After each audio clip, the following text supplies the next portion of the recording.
प्रिय मित्रों, नमस्कार। आप सभी का हमारे YouTube चैनल पर स्वागत है। मित्रों, जैसा कि आप लोग जानते हैं कि इस समय हम लोग इंडियन ज्योग्राफी यानी भारत के भूगोल जैसे विषयों का अध्ययन कर रहे हैं।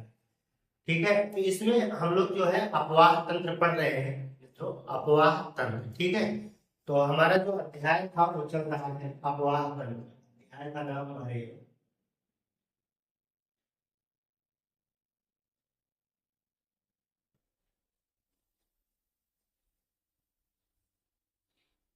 अपवाह तंत्र। ठीक है, अपवाह तंत्र में हम लोगों ने अब तक जो है हिमालयी नदियों, ठीक है, हिमालयी नदियों से आशय हमारा है कि हम लोगों ने सिंधु नदी तंत्र पढ़ लिया है, गंगा नदी तंत्र पढ़ लिए हैं और ब्रह्मपुत्र नदी तंत्र को भली भांति से समझ लिया।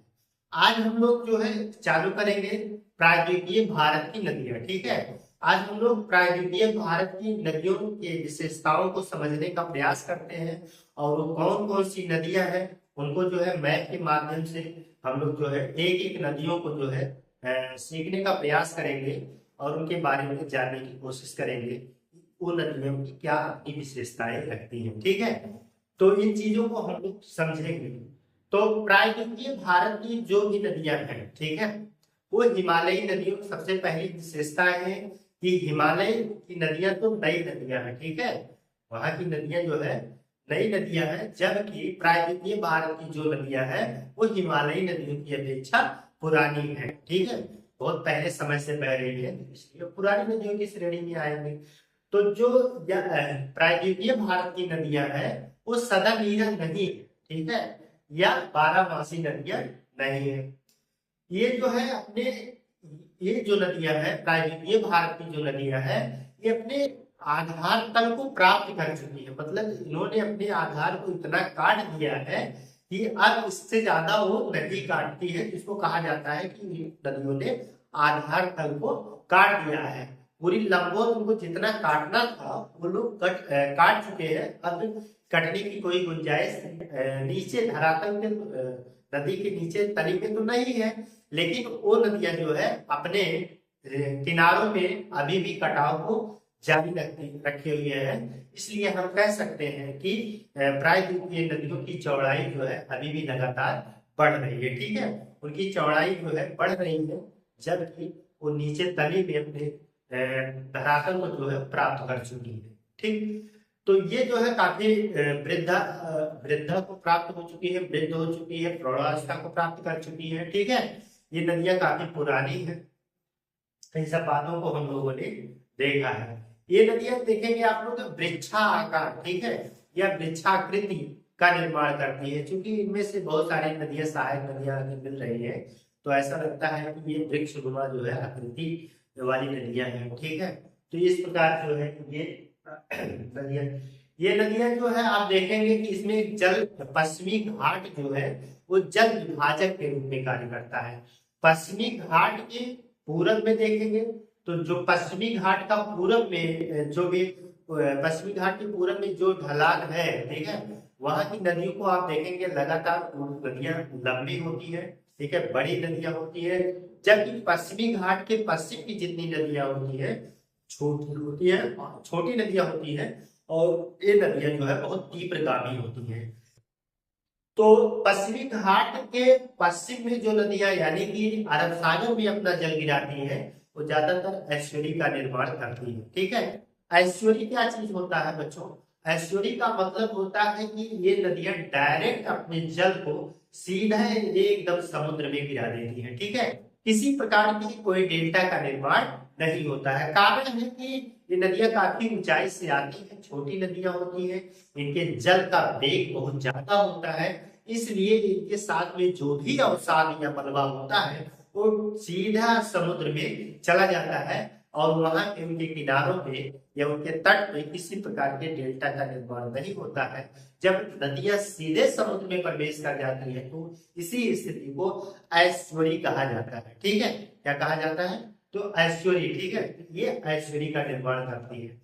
जबकि आप देखेंगे कि जो पूर्व साइड में जो भी नदियां बह रही हैं वो सभी जो है डेल्टा का निर्माण करती हैं। ये नदियां काफी लंबी दूरी से तय करके आती हैं और धीरे धीरे बहने वाली नदी होती है, इसलिए व्यवसाय जो है धीरे धीरे जो है अपने मुहानों पर जमा करती है और बहुत बड़े डेल्टा का निर्माण हो जाता है। तो इन सब विशेषताओं की वजह से आज हम लोग जो है दक्षिण प्रायद्वीपीय भारत की नदियों के बारे में देखेंगे। हम जो है इन नदियों को दो खंडों में बांट कर देखेंगे। एक तो जो है बंगाल की खाड़ी में गिरने वाली नदियां और दूसरा जो है अरब सागर में गिरने वाली नदियां। तो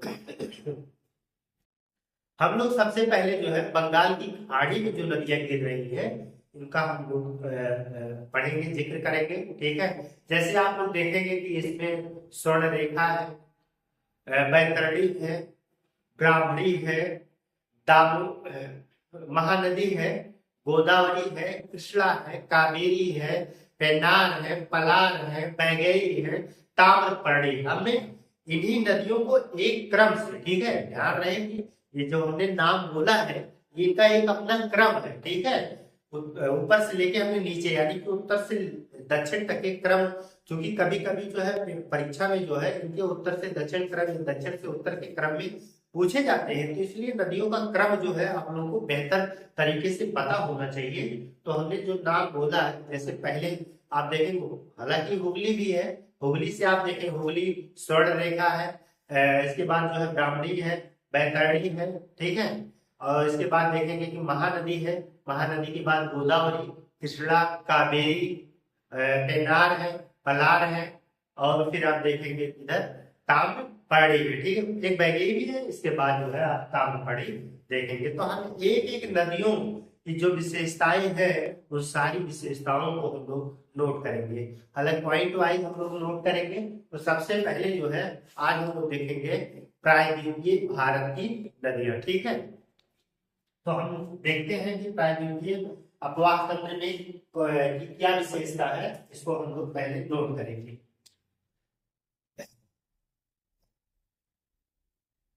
प्रायद्वीपीय अपवाह तंत्र,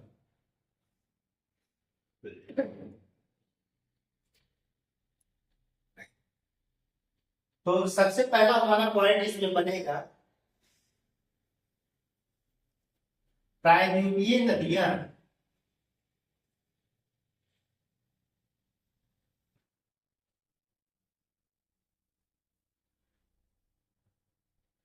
हिमालयी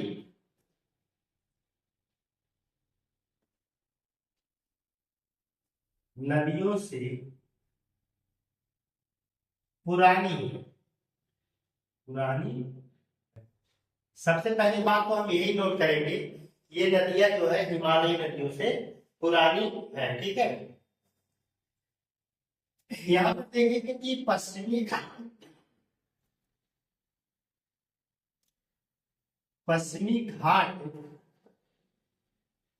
एक जल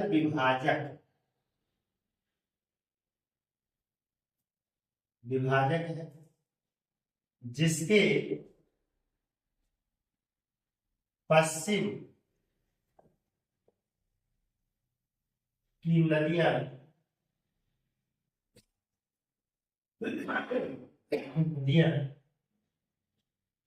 छोटी तथा तीव्रगामी और अरब सागर में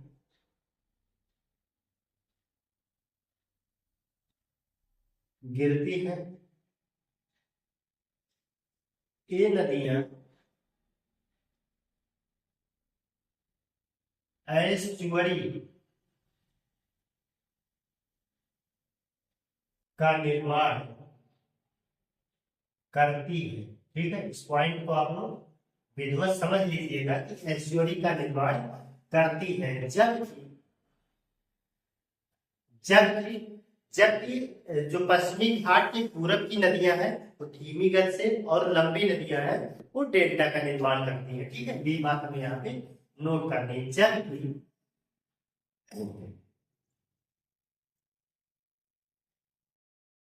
पश्चिमी घाट की के पूरब की नदियां लंबी तथा लंबी तथा मंद गति से बहती है और बंगाल की खाड़ी में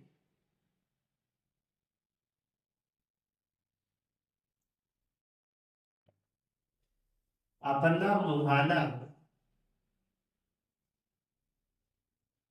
बनाती है।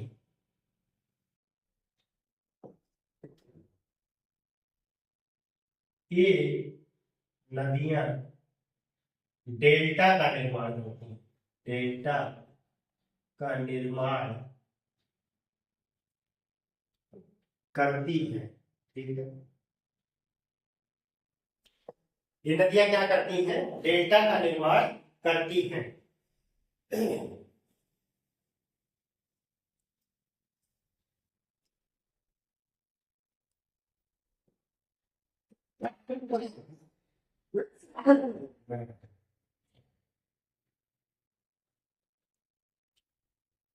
ये नदियां जो है आप देखेंगे कि ये नदियां विसर्ग नहीं बनाती हैं, विसर्ग का निर्माण नहीं करते हैं। ठीक है, विसर्ग का मतलब है कि जिस तरीके से सांप चलता है जमीन पर, ठीक है, टेढ़ा मेढ़ा होकर के, उसी को विसर्ग बोला जाता है। जबकि हिमालयी नदियां जो है, हिमालय से बहने वाली नदियां, वो विसर्ग का निर्माण करती हैं। ठीक है, और ये नदियां सीधी चलती हैं। तो एक पहली बात, यहाँ की नदियां क्या है? 12 मासी नदियां नहीं है, यानी कि सदा नीरा नहीं। ठीक है, तो इस पॉइंट को हम लोग यहाँ पे नोट करेंगे, इसको नोट करेंगे।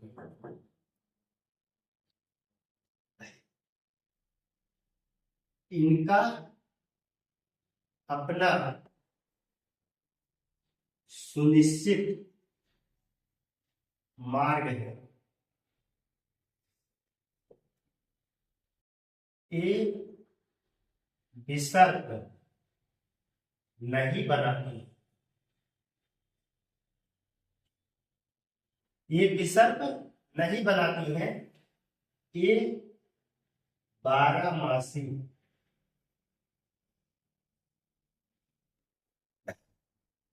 12 मासी लिखिए, 12 मासी या सदा नीरा, सदा नीरा नहीं,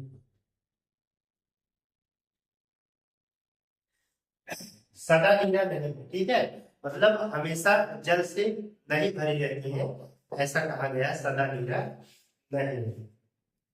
हालांकि आप जाएंगे दक्षिण भारत में, कावेरी नदी देखेंगे, तो कावेरी नदी जो है वो सदा नीरा नदी की श्रेणी में आएगा।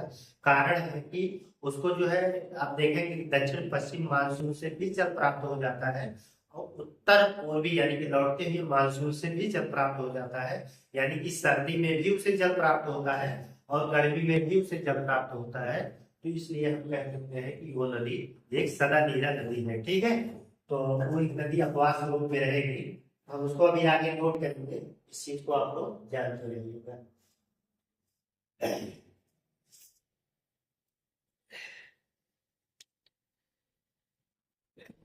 एक चीज तो ये भी हो गया, यहाँ की नदियां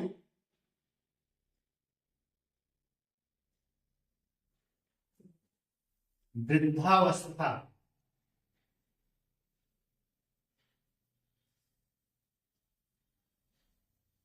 को प्राप्त है तथा वृक्षाकार या वृक्षाकृति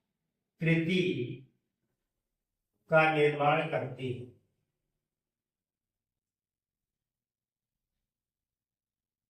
मतलब यहाँ की नदियां जो है वो वृक्ष के आकृति का निर्माण करती है। ठीक है, और एक चीज है कि यहाँ की नदियां जो है अपने धरातल को लंबवत काट चुकी हैं।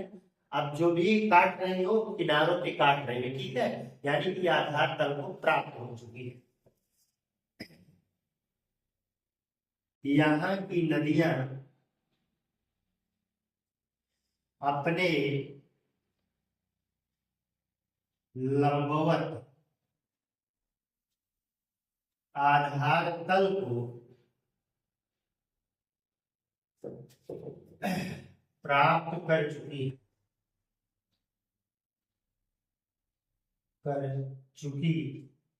है, केवल अपने किनारों को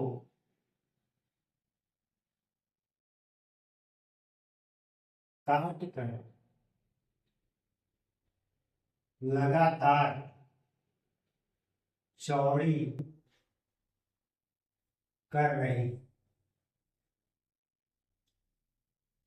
लगातार जो है अपनी चौड़ाई को बढ़ा रही है और आधार तल को इन्होंने पूरी तरीके से काट दिया है। अब गुंजाइश नहीं, क्योंकि आधार तल का मतलब वो समुद्र के लेवल का लगभग कट चुका है, इसलिए जो है हम कह सकते हैं कि अपने आधार तल को क्या कर चुकी है, प्राप्त कर चुकी है। ठीक है,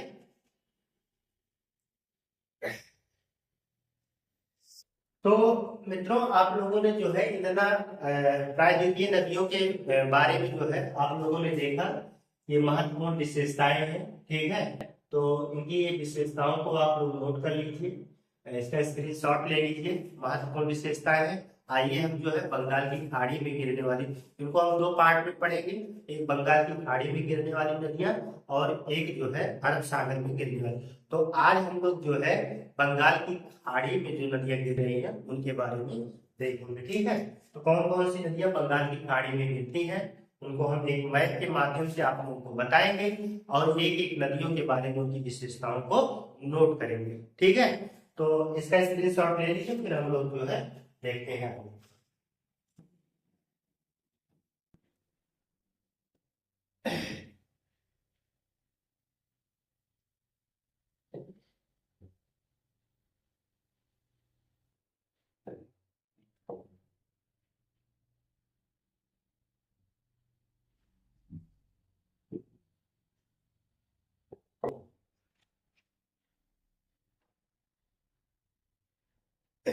तो सबसे पहले यहाँ पे हम जो है प्रयास करते हैं आप लोगों को बताने को।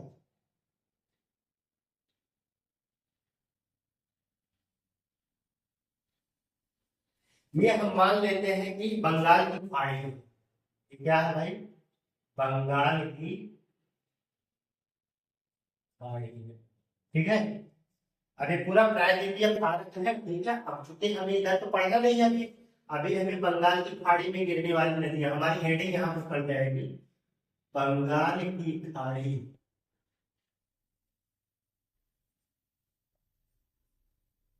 गिरने वाली नदियां।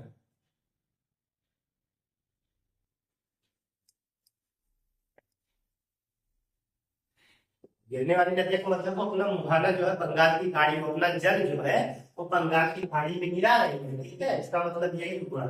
तो कितनी नदियां हैं जो अपने जल को गिरा रही हैं? तो हालांकि एक नदी यहाँ पे आप देखेंगे पश्चिम बंगाल में, एक नदी हुगली नदी थी। ठीक है, कौन सी नदी थी?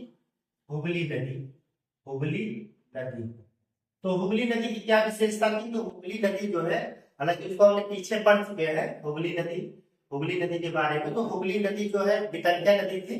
किसकी नदी थी? तो फरक्का में आप लोगों ने देखा था कि फरक्का में जो गंगा नदी है वो बितरियाओं में विभाजित हो जाती है। एक तो भागीरथी के नाम से आगे बढ़ जाती है, जो आप देखेंगे कि बांग्लादेश में जो है पद्मा के नाम से जानी जाती थी।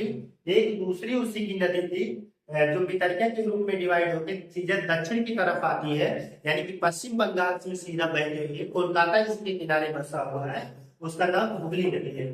और हुगली नदी में एक नदी मिली थी, उसका नाम दामोदर नदी था। ठीक है, तो हम इन नदियों का अध्ययन कर चुके हैं, आज हम लोग अध्ययन करेंगे। एक नदी हमारी यहाँ पे आप देखेंगे, एक नदी है, इसका नाम जो है सबसे पहले आप नोट करेंगे स्वर्ण रेखा। कौन सी नदी है? स्वर्ण रेखा। तो एक नदी है स्वर्ण रेखा नदी हो जाएगी। फिर दूसरी नदी आप लोग नोट करेंगे, इसका नाम है बैतरणी। ठीक है, यहाँ पे नोट करेंगे आप लोग, बैतरणी इसकी दूसरी नदी हो जाएगी। फिर आप लोग तीसरी नदी नोट करेंगे, तीसरी नदी हमारी ब्राह्मणी नदी है, ब्राह्मणी नदी, ब्राह्मणी नदी हो जाएगी। फिर आप नोट करेंगे तो आप देखेंगे गोदावरी है, कौन सी नदी है भैया, गोदावरी। गोदावरी नदी के बाद फिर आप लोग नोट करेंगे, यहाँ पे मिलेगी कृष्णा नदी, कृष्णा नदी। कृष्णा नदी के बाद फिर यहाँ पे आप आएंगे, यहाँ पे आप देखेंगे कि एक पेन्नार नदी है, कौन सी नदी है, पेन्नार, इसको आप लोग कहेंगे पेन्नार नदी, ठीक है। पेन्नार के बाद एक पलार नदी आपको मिलेगी, पलार, ठीक है। पलार के बाद जो है आपको एक नदी मिलेगी, कावेरी नदी मिलेगी, कावेरी, ठीक है। तो कावेरी के बाद जो है आप देखेंगे यहाँ पे एक नदी मिलेगी वैगई, वैगई नदी। वैगई नदी के बाद एक नदी और मिलेगी जिसका नाम है ताम्रपर्णी, ताम्रपर्णी, ताम्रपर्णी, ठीक है। तो इन नदियों के बारे में आप लोग एक बार पुनः देख लीजिए, बहुत महत्वपूर्ण नदियां हैं जो हमने जो है उत्तर से लेकर के दक्षिण से क्रमवार नदियों को व्यवस्थित किया है। तो सबसे पहले स्वर्णरेखा नदी है, ठीक है। स्वर्णरेखा नदी को याद, नदियों का क्रम पूछा जा सकता है आपसे, उत्तर से दक्षिण, उत्तर से दक्षिण, दक्षिण से उत्तर, कोई भी क्रम पूछा जा सकता है, इसलिए आप उनके क्रम को याद रखेंगे, ठीक है। जैसे कि आप देखेंगे कि 22 तारीख या 22 तारीख में जो है पीसीएस का पेपर होने वाला है, तो पीसीएस के लिए खास के प्रश्न बनेंगे, ठीक है। सबसे पहले तो आप लोगों को 22 तारीख में होने वाले पीसीएस प्री परीक्षा के लिए हार्दिक शुभकामनाएं, आप लोग ज्यादा से ज्यादा उसमें अच्छा कर सके, हम लोगों की यही जो है हार्दिक इच्छा है।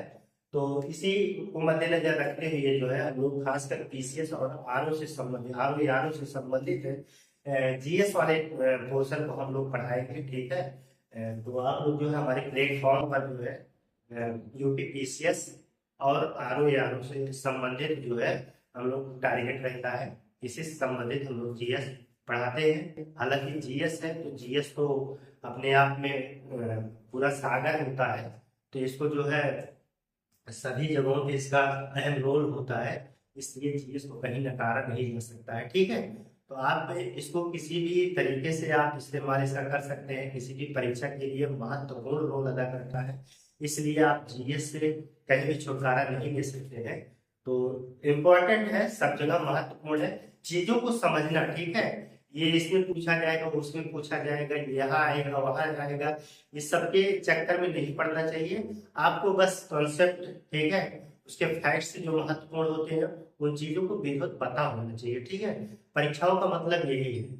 तो जितनी भी आजकल परीक्षाएं में देख रहे हैं कि छोटी परीक्षा हो या बड़ी परीक्षा हो, तो क्वेश्चन का लेवल पता नहीं, सब जो है एक ही लेवल में आ रहे हैं, ठीक है।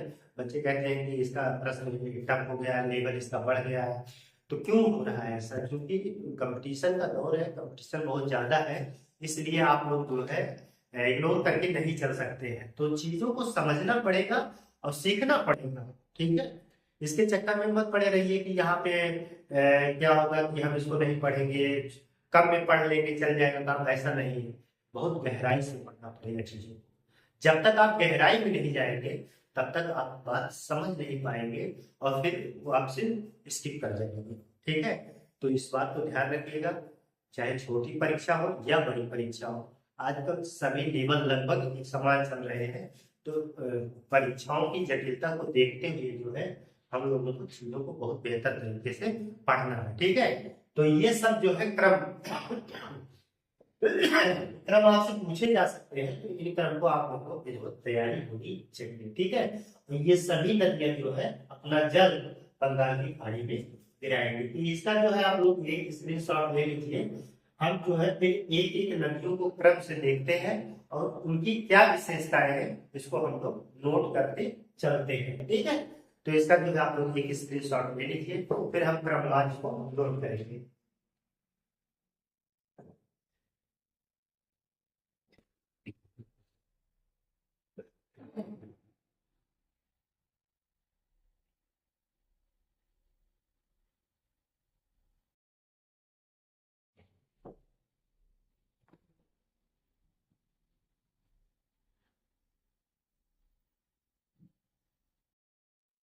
तो सबसे पहले हम देखेंगे स्वर्ण रेखा नदी के बारे में। स्वर्ण रेखा नदी।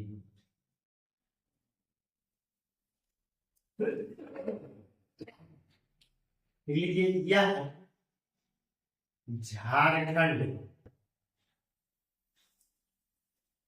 के पठार से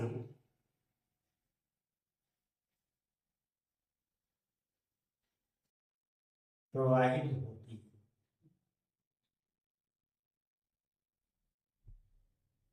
ठीक है, झारखंड के पठार से क्या करती है, प्रवाहित होती है। ठीक है, एक वहां पे नगरी गांव है रानी चुआ नामक स्थान से, यह है रानी चुआ नामक स्थान से निकलती है। कहां से निकलती है और कहां को गिरती है, बंगाल की खाड़ी में। एक पॉइंट हमेशा कॉमन रहेगा इसमें, इसमें सभी में जितने भी नदियां हम उधर पढ़ेंगे तो उनकी एक अपनी विशेषता है कि सभी कहाँ गिर रही है, बंगाल की खाड़ी में सभी नदियां गिरेंगी। समझ में आ रही बात। तो आप देखेंगे हुंडरू जलप्रपात काफी इंपॉर्टेंट है, ये पूछा जाता है। हुंडरू जलप्रपात इसी नदी पर है, इसी पर है। ठीक है, ज्यादा लिखने की आवश्यकता नहीं, समझने की ज्यादा। हुंडरू जलप्रपात पूछा जाता है तो हुंडरू जलप्रपात किस नदी पर स्थित है, तो इसी नदी पर स्थित है, इस चीज को जानते रहिएगा। ठीक है, एक और लिख लीजिएगा, खरकई इसकी सहायक नदी है। खरकई इसकी सहायक नदी है। बस इतनी विशेषता इसकी लिख लीजिएगा। एक विशेषता आपको पता है कि बंगाल की खाड़ी में अपना जल गिराती है। ठीक है, बंगाल की खाड़ी में अपना जल गिराती है, तो भी किस राज्य से होकर गिराएगी, पश्चिम बंगाल। ठीक है, पश्चिम बंगाल में से होकर के जल गिराएगी, मतलब झारखंड, झारखंड से पश्चिम बंगाल। ठीक है, ये अपना जल गिराती है। खरकई इसकी सहायक नदी है। हुंडरू जलप्रपात इसी पर स्थित है। तो जो दो इसके महत्वपूर्ण है इनको आप याद रखिएगा। ठीक है, इनको जो है याद रखिएगा, हुंडरू जलप्रपात और खरकई नदी। एक बैतरणी है, बैतरणी अगली नदी हमने देखा कि बैतरणी है, बैतरणी को हम लोग नोट करेंगे। बैतरणी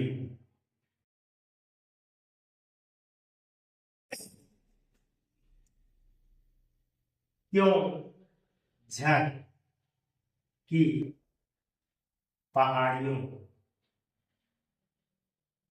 कहा भी उड़ीसा में से निकलती।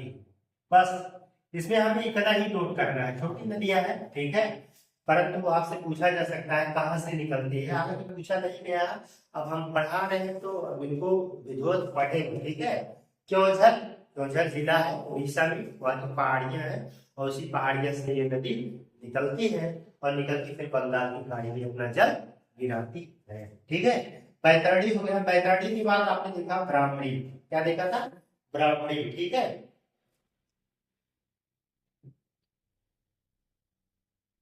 ब्राह्मणी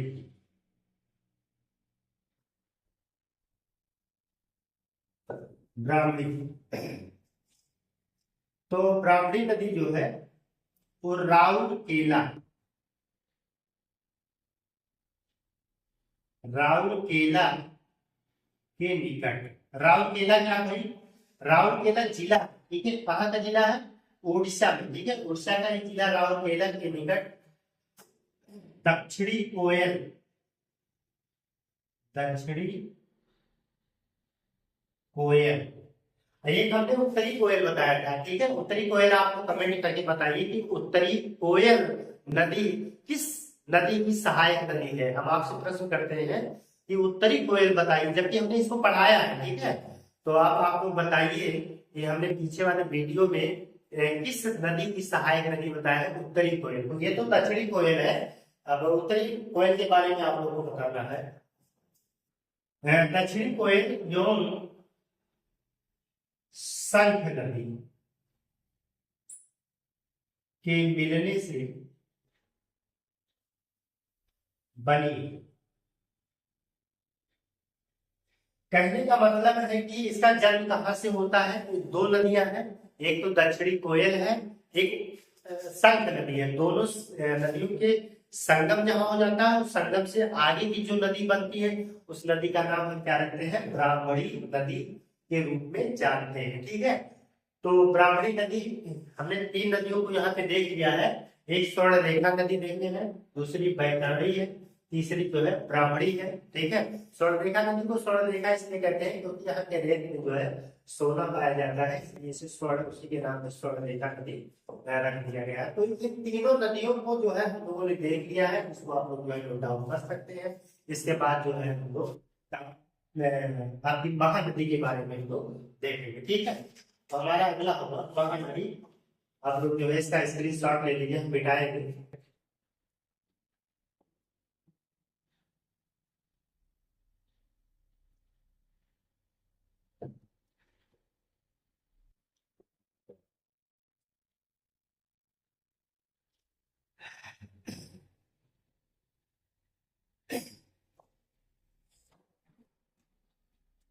इसके बाद हम महानदी नोट करेंगे। महानदी, महानदी, ठीक है, तो महानदी देखेंगे आप कहां से निकल रही है। तो महानदी जो है ये अमरकंटक की पहाड़ी से निकल रही है। ठीक है, कहां से निकल रही है? तो अमरकंटक की पहाड़ी से निकल रही है। और कमेंट करके बताइए कि दो और कौन सी महत्वपूर्ण नदियां हैं जो अमरकंटक से निकल रही है। बहुत महत्वपूर्ण नदी है। दो इसके अतिरिक्त, महानदी के अतिरिक्त दो और महत्वपूर्ण नदियां कौन सी है जो अमरकंटक की पहाड़ी से निकलती है। ठीक है, तो उनको आपको बताना है कमेंट में। ठीक है, यहाँ पे महानदी की बात हम कर रहे हैं, तो ये अमरकंटक की पहाड़ी से निकलती है, या अमरकंटक। अमरकंटक कहाँ भाई? छत्तीसगढ़ की पहाड़ी से निकलती है। निकलती, तो कहां से निकल रही है? अमरकंटक की पहाड़ी से निकल रही है। इस पॉइंट को यहाँ पर नोट करेंगे। कहां गिर रही है? तो आप देखेंगे पारादीप। ठीक है, पारादीप के पास, पारादीप, पारादीप मतलब उड़ीसा में, बंगाल की खाड़ी में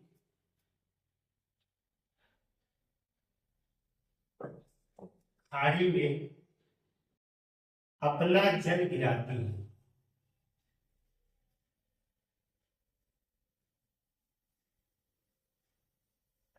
दूसरा पॉइंट, अब इसकी लंबाई पूछा जाएगा तो आप बताइए इसकी लंबाई कितनी है? तो 851 किलोमीटर है। ठीक है, इसकी लंबाई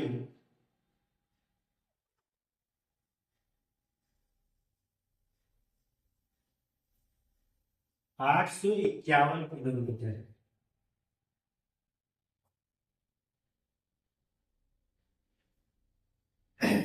इसका अपवाह क्षेत्र भी पूछा जाता है।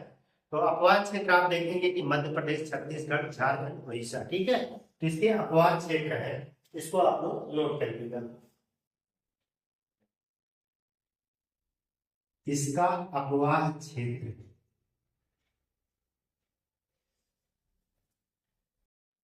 मध्य प्रदेश, छत्तीसगढ़,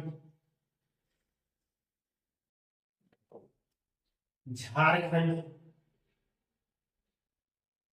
व उड़ीसा। उड़ीसा, ठीक है, इसके अपवाह क्षेत्र है। इसकी महत्वपूर्ण सहायक नदियां आपसे पूछी जा सकती है। ठीक है, क्या पूछा जा सकता है? तो महत्वपूर्ण सहायक नदियां, तो इसकी महत्वपूर्ण सहायक नदियां क्या क्या है इसको बताइए। जैसे हसदेव है, ठीक है, कौन सी है?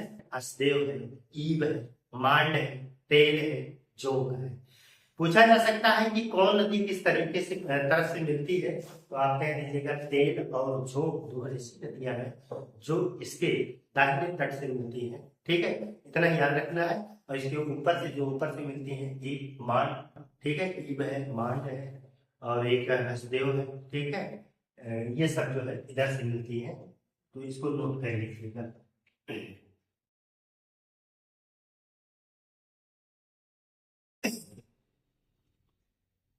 शिवनाथ, एक शिवनाथ है, हसदेव, हसदेव, मांड, ईब,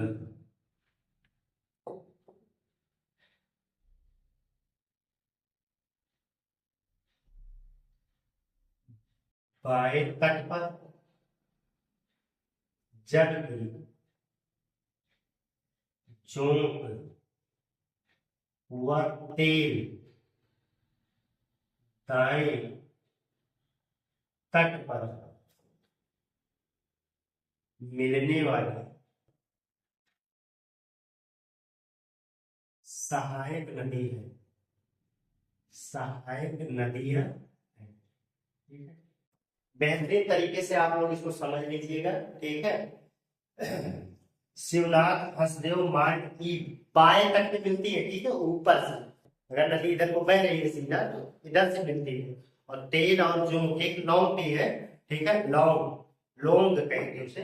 हालांकि जो है इंपॉर्टेंट है तेल और जो, पूछा गया परीक्षा में, तेल और जो किस तरीके से तरफ से मिलती है, इस चीज को याद रखिएगा। ये महानदी की सहायक नदियां है, ठीक है। तो ये दाएं तट से, दो नदियां दाएं तट से मिलेगी, शिवनाथ, हसदेव, मांड, ईव, ये नदियां जो है ऊपर से मिलने वाली, मतलब बाएं तट से मिलने वाली महत्वपूर्ण नदियां हैं, ठीक है। आप देखेंगे इसमें जो बांध बना हुआ है, इसको भी आप नोट कर लीजिए, ठीक है। दो महत्वपूर्ण बांध बना हुआ है, हीराकुंड बांध, हीराकुंड बांध व टिकरपाड़ा या टिकरपाड़ा बांध इसी नदी पर, ठीक है। तो यह महत्वपूर्ण चीजें हो गई, हमने जो है बहुत महत्वपूर्ण चीजों को बताया महानदी के बारे में। तो महानदी के बारे में आप लोग को इतनी जानकारी रखनी पड़ेगी। हमने एक प्रश्न आपसे इसमें किया हुआ है कि अमरकंटक से और कौन दो महत्वपूर्ण नदियां निकलती हैं, इसे आप लोगों को कमेंट में बताना है, ठीक है। तो इसका जो है आप लोग स्क्रीनशॉट ले लीजिए, इसके बाद हम गोदावरी नदी पर आते हैं।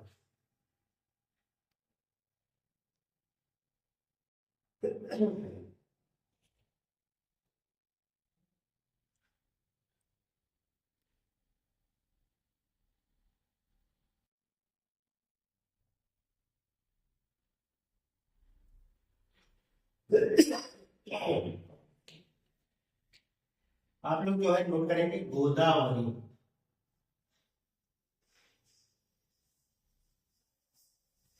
गोदावरी नदी बहुत इंपॉर्टेंट नदी है, दक्षिण भारत की सबसे लंबी या सबसे बड़ी नदी है, ठीक है। दक्षिण भारत की सबसे लंबी नदी है, इसे दक्षिण की गंगा भी कहा जाता है, ठीक है। इसकी लंबाई, अपवाद क्षेत्र ये बड़े पद होने के कारण जो है इसे जो है दक्षिण की गंगा कहा जाता है, इस चीज को आप लोग जानते रहिएगा। इसकी अगर लंबाई की बात करें तो इसकी लंबाई जो है वो 1465 किलोमीटर, ठीक है। कितना है? 1465 किलोमीटर। तो यह जो है प्रायद्वीपीय भारत की सबसे लंबी नदी है। यह है प्रायद्वीपीय भारत की सबसे लंबी, कितना है? 1465 किलोमीटर नदी है, ठीक है। बड़े अपवाह क्षेत्र के कारण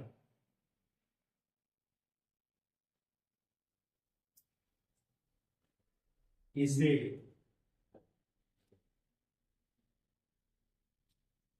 दक्षिण की गंगा कहा जाता है, इसे दक्षिण की गंगा भी कहा जाता है।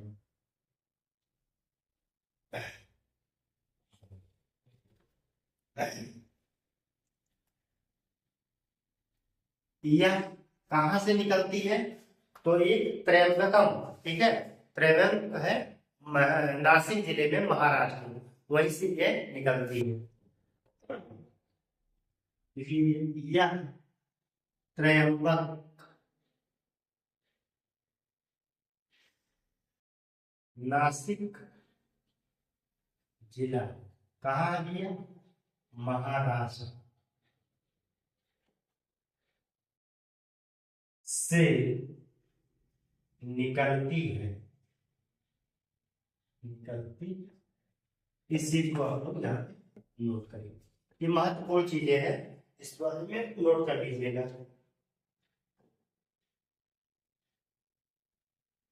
अब इसका अपवाह क्षेत्र की बात करें तो अपवाह क्षेत्र इसका नोट कर लीजिए। अपवाह क्षेत्र महाराष्ट्र, मध्य प्रदेश, छत्तीसगढ़,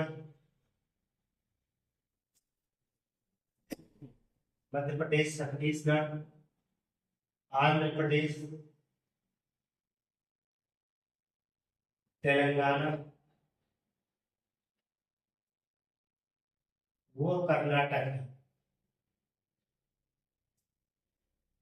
इसके अपवाह क्षेत्र में ये सब आएंगे, ठीक है, तो इसको नोट कर लीजिएगा। इसका अपवाह क्षेत्र के बनेगा।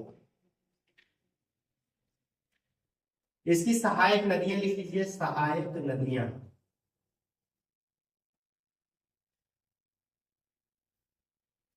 वर्धा, पेनगंगा, वेनगंगा, वर्धा, पेनगंगा, वेनगंगा, पूर्णा, इंद्रावती, मंजीरा,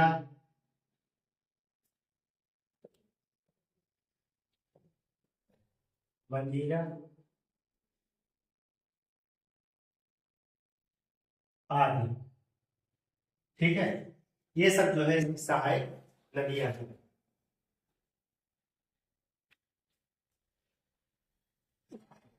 तो ये इसकी जो है आप देखेंगे सहायक नदियां हैं, ठीक है। हालांकि ये प्राणहिता और लिख लीजिएगा यहाँ पे, प्राणहिता बढ़ा लीजिए, प्राणहिता, ठीक है, प्राणहिता थोड़ा स्पष्ट लिख दो, प्राणहिता, ठीक है। तो इसकी ये सहायक नदियां हैं। यहाँ पर आप देखेंगे कि कुछ जो है जल विद्युत परियोजनाएं भी लगाएंगे, ठीक है। पोचमपाल, पोचमपाल हुआ, जैतवड़ी जल विद्युत परियोजना इसी पर है, ठीक है। तो इसकी नदी घाटियों से जो है पेट्रोलियम भी, प्राकृतिक गैस भी निकाले जाते हैं। हालांकि इतना इम्पोर्टेंट चीजें हैं, इसको जो है आप लोग नोट डाउन कर लीजिए, ठीक है। ये बहुत महत्वपूर्ण चीजें हैं, इतना ही नोट डाउन कर लीजिए।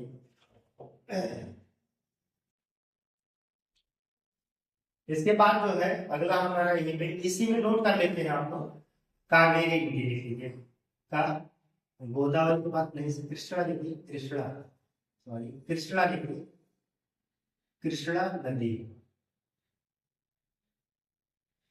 कृष्णा नदी। कृष्णा नदी का उद्गम जो है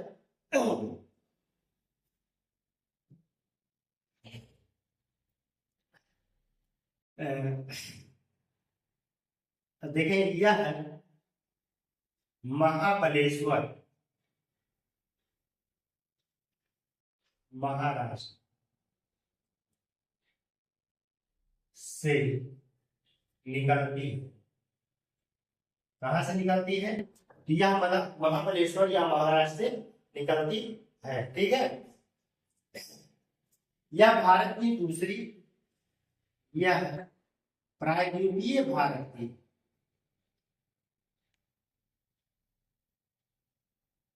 दूसरी लंबी नदी नदी है। इसकी अगर लंबाई की बात करेंगे तो 1400 किलोमीटर है, ठीक है। इसकी लंबाई की बात करेंगे तो 1400 किलोमीटर है। इस पॉइंट को यहाँ पर नोट करेंगे। कोयना, तुंगभद्रा, भीमा, कोयना, तुंगभद्रा, भीमा,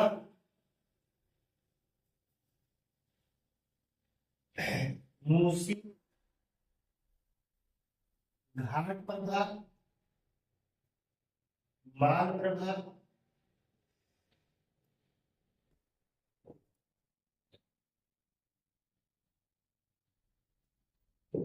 पंचगंगा, दूधगंगा,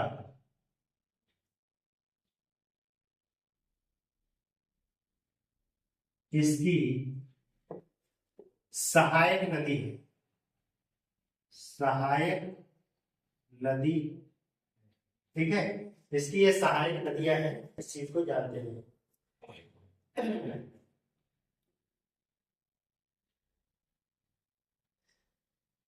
इसमें कुछ बात बने हुई है, जैसे श्रीशैलम, श्रीशैलम, श्रीशैलम, नागार्जुन, नागार्जुन, अलमाटी, बाढ़, इसी पर, ठीक है। जो महत्वपूर्ण बात है तो इसी नदी पर स्थित है। तो ये हमारी कृष्णा नदी की विशेषता है, इसको जो है आप लोग नोट कर लीजिएगा। महाबलेश्वर की पहाड़ियों से जो है निकलती है। महाबलेश्वर की पहाड़ियां कहाँ है आप कह दीजिएगा, एक ये महाराष्ट्र में, ठीक है। दक्षिण प्रायद्वीपीय भारत की दूसरी लंबी नदी है, ठीक है। इसकी सहायक नदियां हैं, ठीक है। श्रीशैलम, नागार्जुन, ये आंध्र प्रदेश, अलमाटी, ठीक है। ये सब जो है इसमें कर्नाटक में बांध बनाए हुए हैं, ठीक है।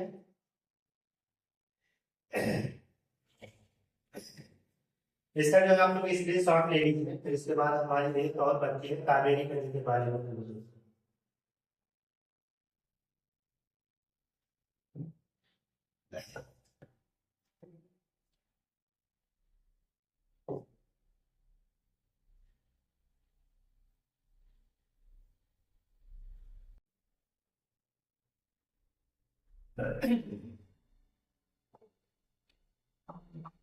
कावेरी नदी,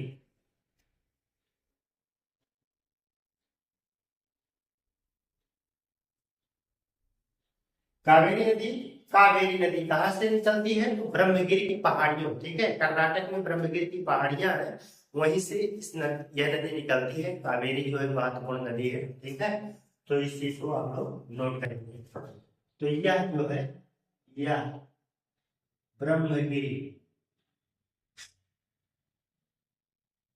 की पहाड़ियों से, कर्नाटक में है, पहाड़ियों से निकलती है, ठीक है। ब्रह्मगिरी की पहाड़ियों से निकलती है, बात को जानते रहिएगा।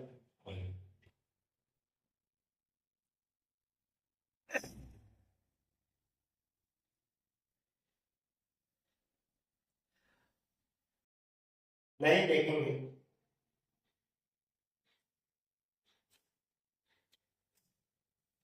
अगर इसकी हम लंबाई की बात करें तो इसकी लंबाई जो है 800 किलोमीटर है, ठीक है। 800 किलोमीटर लंबी नदी है, ठीक। और इस पे जो है दो द्वीप बने हुए हैं, श्रीशैलम,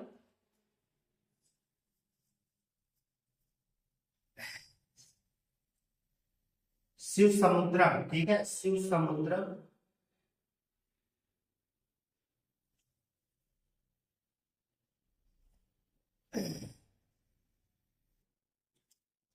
एक शिव समुद्रम है और दूसरा श्रीरंगपट्टनम।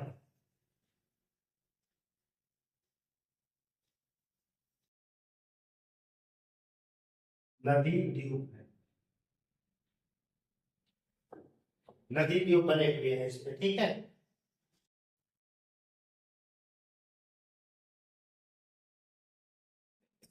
यह दक्षिण भारत में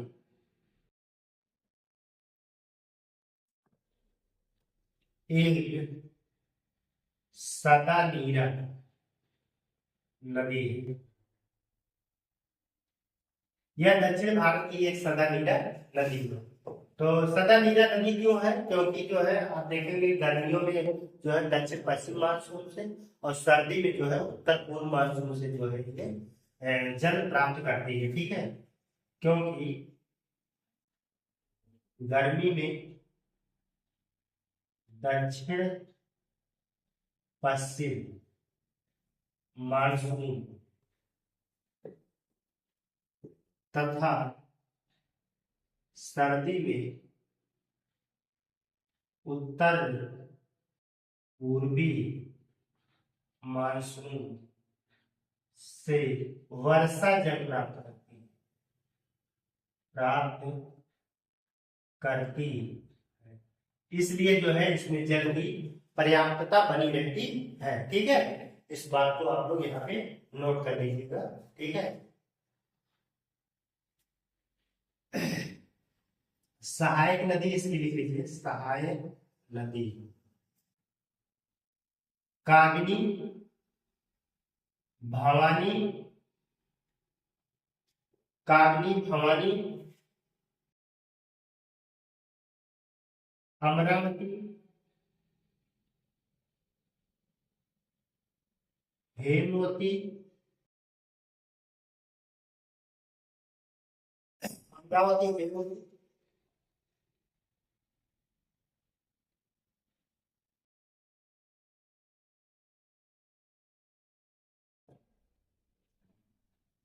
हरकावती, ठीक है। शिव समुद्रम जलप्रपात इसी पर बना हुआ है, इसको भी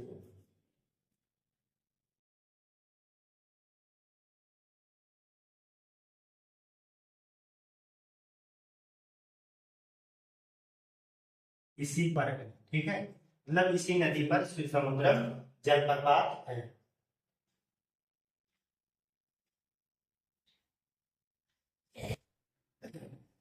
तो जैसा कि आप लोगों ने देखा कि हम लोगों ने जो है आज बंगाल की खाड़ी में गिरने वाली महत्वपूर्ण नदियों की, हालांकि अभी जो है वैगई और ताम्रपणी की अपनी कुछ ज्यादा विशेषता नहीं है, इस वजह से हम लोगों ने इस पे नोट डाउन नहीं किया है। तो हम नदियों के बारे में पढ़ रहे हैं, जो नदियों से संबंधित महत्वपूर्ण विशेषताएं थी उसको हम लोगों ने आज देख लिया आज की क्लास में। तो बंगाल की खाड़ी में गिरने वाली नदियां जो है आज आप लोगों ने देखा। ये क्लास आप लोगों को कैसा लगा आप लोग कमेंट बॉक्स में लिखिएगा, ठीक है। तब तक हम लोग मिलते हैं एक नए बेहतर क्लास के साथ, तब तक के लिए धन्यवाद।